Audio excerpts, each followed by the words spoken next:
You're watching Saki Chronicles. This is so stupid. Don't hate the theory. Hate the developers who put her picture in his desk in the first place. So ridiculous. You can't deny the evidence, Barry. I hate this theory so much. You're lucky I could make it. I just posted bail.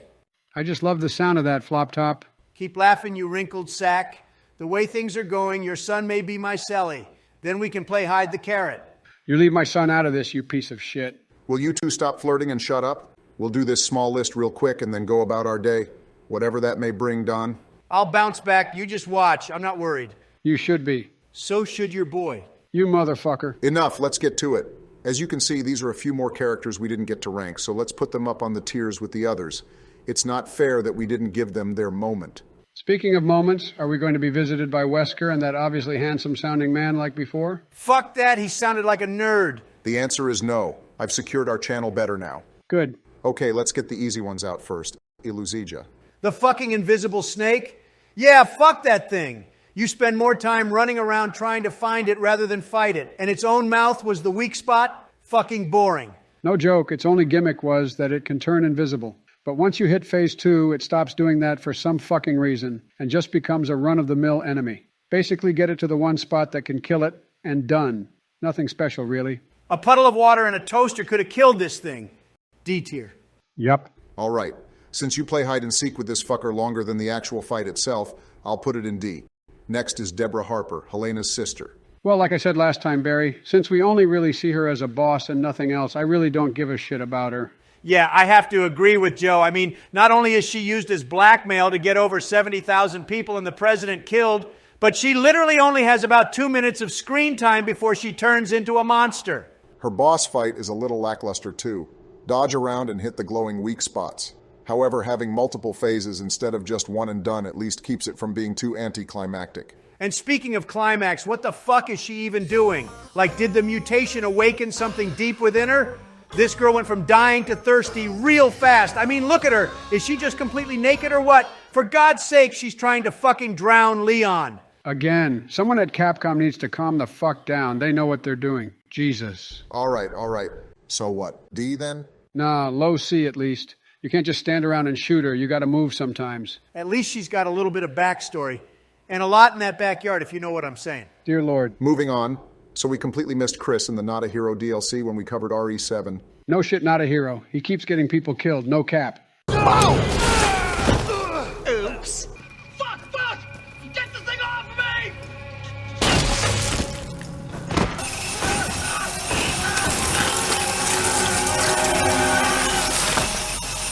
Facts. Motherfucker can't keep his men alive even if they were already dead. Right, Ethan? No shit, but let's focus on him in the DLC. My God, what were they doing with his face? Who was in charge of making him look like that? This poor bastard's face went from Adonis to whatever the fuck this is in the span of one game. And they didn't even keep it either. Makes me wonder if he's mutating as well. All right, let's keep it on the game. His DLC has you playing him for longer than in Village, which is a plus, of course. However, his gameplay isn't different from Ethan's, except that they kept his monstrous punch. Thank God for that. However, I find it a little silly that he can move a boulder with those hands but can't punch through a door to save his teammates. Are you fucking serious with this shit? Look, it's either canon that he has the strongest punches in the franchise or not. You telling me that a rock the size of Lizzo is easier to move than a single locked cell door? Enough! Christ, we'll be here all day if you want to hang up on the physical attributes of a fictional character. Isn't that what we do? Yeah, why else are we here? Look, bottom line is that, yet again, Chris doesn't save a single one of his team, but still kills the bad guy at the end. His gameplay is just copy and pasted with Ethan, but at least he came back, albeit for only about an hour. I do like how he apparently dips from the BSAA and joins Blue Umbrella, throwing caution into the wind and giving them a chance to redeem themselves. But working with Umbrella is going to take some getting used to on my part. I would have loved to see a cutscene explaining why he left, though. True. He's at least B in here. More gameplay than in Village, and he doesn't fuck around with the Winters. And at least he tries to save his teammates, unlike some other alpha shithead. Sorry. Sounds good to me. Agreed. Done. So let's move on to Joshua Stone from RE5. Delta Team Captain Stone. Oh, yeah, I was wondering how you could have forgotten this guy. Why, Donnie, you think we're best friends or something? No, Just that while we were talking about RE5, you completely missed Josh, who helped them out, and is even a playable character in the Desperate Escape DLC. For like 30 minutes, and it's really only in 2 different areas, one being an endless gauntlet anyways. So what? It's better than that pervy helicopter pilot, whom at the mere mention of Jill, automatically switches to fuckboy mode and tries to take her pants off through the radio. Hey, Miss Valentine! Sorry you had to get picked up by that meathead. I'm here for you if you need to talk to a real man. I like seeing his different movesets, backhands and hard punches. And does he literally do the people's elbow?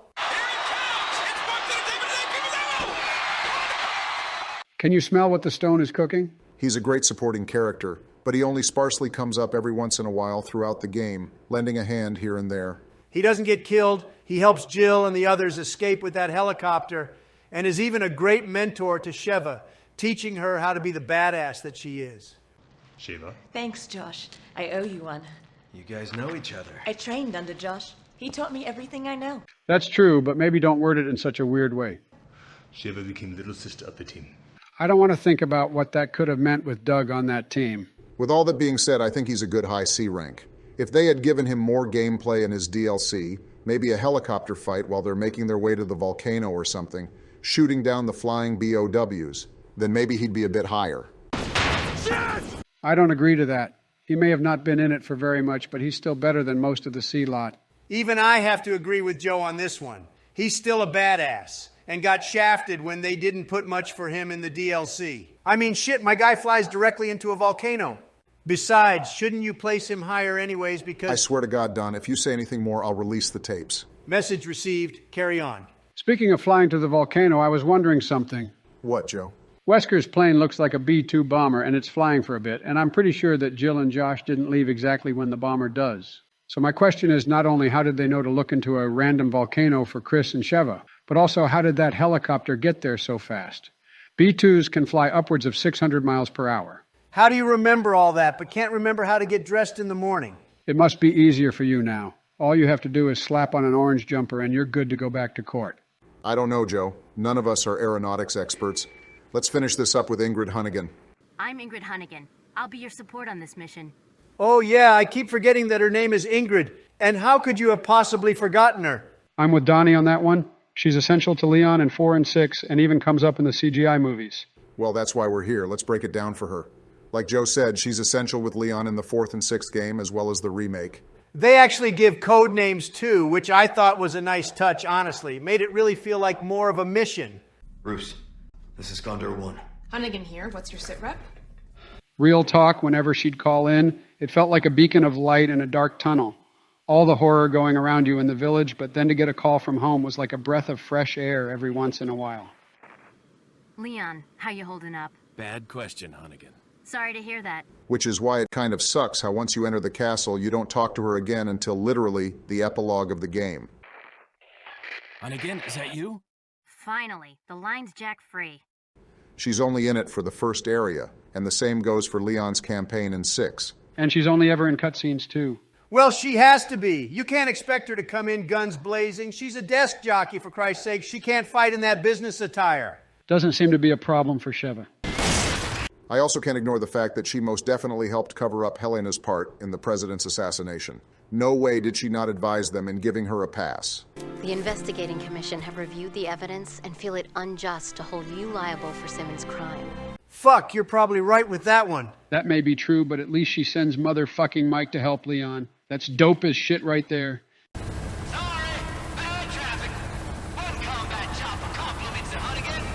Sure enough, can't deny that. But remember that Mike was the second pilot she sent. The first was shot down, so it's not like he was an ace up her sleeve. Can't give her S tier just for typing at a keyboard. Goddamn, rest in peace if you're a chopper pilot in this franchise.